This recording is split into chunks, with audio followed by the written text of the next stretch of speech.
भारत रक्षा मंच द्वारा रविवार को दीवानी चौराहा स्थित भारत माता प्रतिमा पर महाआरती की गई। मुख्य अतिथि संगठन के राष्ट्रीय संयोजक सूर्यकांत केलकर के भारत माता की भव्य आरती की। प्रधानमंत्री भारत रक्षा मंच आप सबको अवगत कराते हैं कि हमारा 5, 6, 7 को राष्ट्रीय अधिवेशन भारत रक्षा मंच का हो रहा है। इसका उद्घाटन माननीय योगी आदित्यनाथ जी के द्वारा होगा। उसी के लिए आज भारत माता की आरती कर रहे हैं और इसका प्रोग्राम का जो शुभारंभ कर रहे हैं वो भारत माता की आरती से, भारत माँ के आशीर्वाद से ही शुरुआत कर रहे हैं। हमारा ये जो मंच है ये हिंदू जागरण मंच है। हिंदू जागो देश जगेगा तुम हो देश आज़ाद, इस पर कार्य करती है। इसी के साथ जय श्री राम। आज हम लोग सब यहाँ पर इकट्ठे हुए हैं, भारत माता की हम लोग आरती करेंगे। हमारा कार्यक्रम 5, 6 और 7 सितंबर को आगरा में राष्ट्रीय अधिवेशन होने जा रहा है भारत रक्षा मंच के द्वारा। तो इसकी औपचारिक शुरुआत हम लोग आज कर रहे हैं। हमारे गुरुजी माननीय केलकर साहब जी आए हुए हैं। तो सबसे बड़े आराध्य हमारी भारत माता है। तो आज हम भारत माता के समझ सब लोग इकट्ठा हुए हैं और यहाँ से ही हम अपने प्रोग्राम का सिग्नेचर करेंगे। जय श्री राम, जय श्री राम। 27 जून 2010 को भारत रक्षा मंच भोपाल में एक सेमिनार में बना। उसी समय से भारत रक्षा मंच ने भारत माता को अपना आराध्य माना है,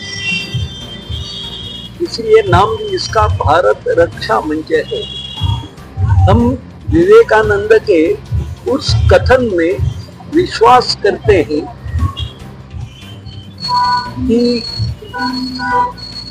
विवेकानंद ने जो कहा है वो ये है कि आने वाले 100 वर्षों के लिए आप अन्य देवी देवताओं को भूल गए तब भी चलेगा।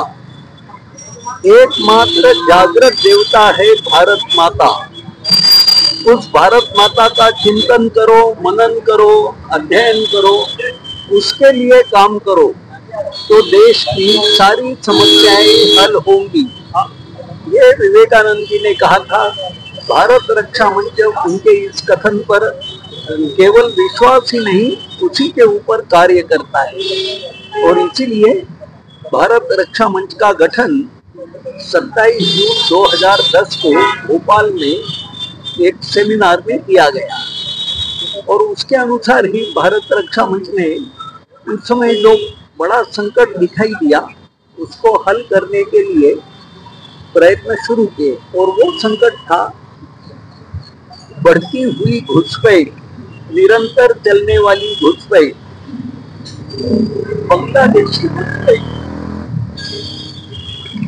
क्योंकि उस घुसपैठ से ऐसा लगने लग गया था कि आसाम और बंगाल शायद बांग्लादेश के 2 अंग बन जाएंगे। वहां मियालैंड बनाने की मांग भी उठी है। तो इसके ऊपर भारत रक्षा मंच ने काम करना चालू किया। कांग्रेस की सरकारें थी आसाम में भी और दिल्ली में भी।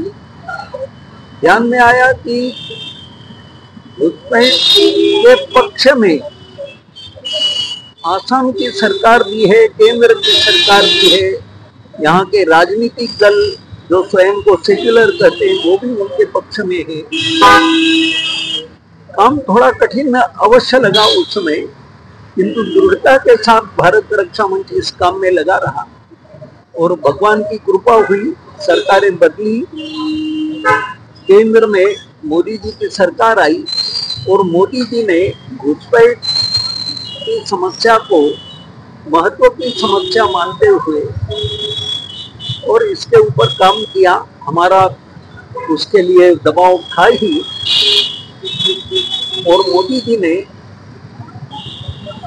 बांग्लादेश और भारत की सीमा पर सीमा समझौता जो हुआ था, जब बांग्लादेश बना था तब शेख मुजीब और इंदिरा गांधी में, जिसमें कांग्रेस परंपरा के अनुसार 10,000 वर्ग किलोमीटर जमीन हमने ज्यादा दी है बांग्लादेश को।